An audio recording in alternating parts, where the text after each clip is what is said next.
So Brad, I guess number one, I mean, you produce 36 films, a lot of horror films, but now you're also producing, a kids film or a teen film. I mean, how do you kind of find the different approaches, scaring people or exciting kids? It's kind of, this will sound weird, but they're similar in that it's both about the setup and then the payoff. In a horror movie, Yeah. you're hoping the audience gets scared, obviously, and in a comedy, you want them to laugh. But both movies are seeking an emotional response to what's happening on the screen, and so they're similar in that respect. Certainly making a Turtles movie is a lot more fun, for the most part, than a horror movie. I mean, when people are covered in blood and you're cutting them up in the basement, that's not a jovial place to be usually. So, but I like doing both. I do.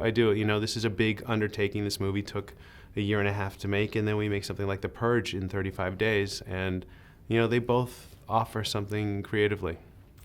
And I mean, you seem to, throughout your career, you've been involved with a lot of remakes or reboots of very popular franchises, whether it's Texas Chainsaw or the Amityville Horror, and now Teenage Mutant Ninja Turtles, all which have rabid fan bases who demand and want their films in a particular way. So, I mean, do you find a lot of pressure when making something like this?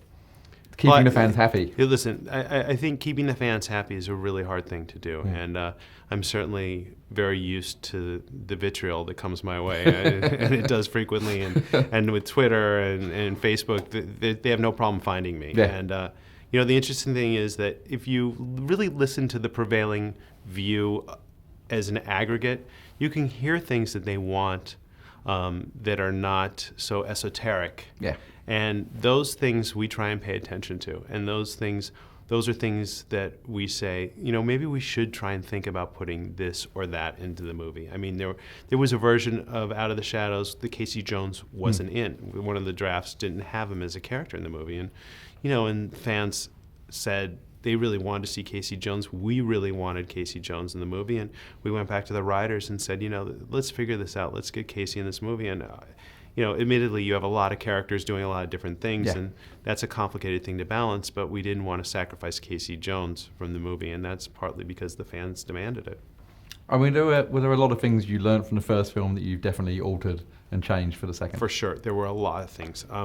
I think the most important thing to me and Michael and Drew, I think, is that the tone of the first movie might have felt a little bit violent or a little bit older.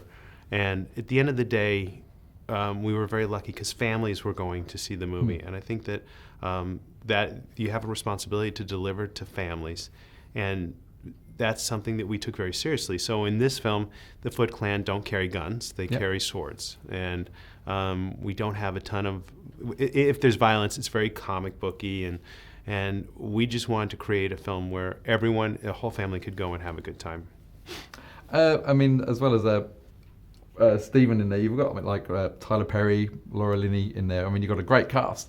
I mean, how do you go about kind of attracting some of these bigger names to the sequel? Well, I'd love to take credit for attracting those bigger names, but it really had nothing to do with us. I think that, especially Laura Linney, I know for a fact that she has a son, and he's a Turtle fan. So, it's one thing when an actor is basing their decision to do a movie on script solely. It's another thing when their kid is begging them to be in a movie. You can't say no. And so... Laura probably would not admit it, but I believe that had a lot to do with it. And Tyler Perry is a fan of the franchise, and that's the benefit of doing a remake, is that, sometimes people love this property and they're willing to do things they otherwise might not do. And I mean, was it definitely a case when you thought about making a sequel, you're going to bring in Krang and Rocksteady and Bebop? I mean, more kind of fan favorites.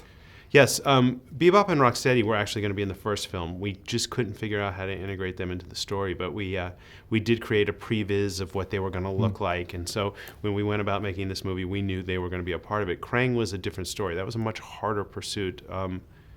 The way he looked and the way he sounded and the way he moved, I feel like was the biggest challenge that we had in the film. It didn't come together until the very end of the movie, and ultimately I'm very happy with the way it did, but it was a lot of sleepless nights getting that right. And I mean, how hands-on is Michael as one of Mr. Bay as one of these producers? Well, I can put it to you like this: Michael and I have been friends for 35 years. This is our 16th movie together. I would say that I don't make a move without him, and he's like, my big brother, who beats up on me at times and makes sure that everything is the way it should be. So there's no how is Michael integrated. Michael is integral to the whole thing. It's not like he takes a look at the cut and then says, go do your way. He's a part of every decision we make. And I mean, were you a fan yourself of Teenage Mutant Ninja Turtles? I was. I thought that it was really. I always thought that the Turtles were fun. I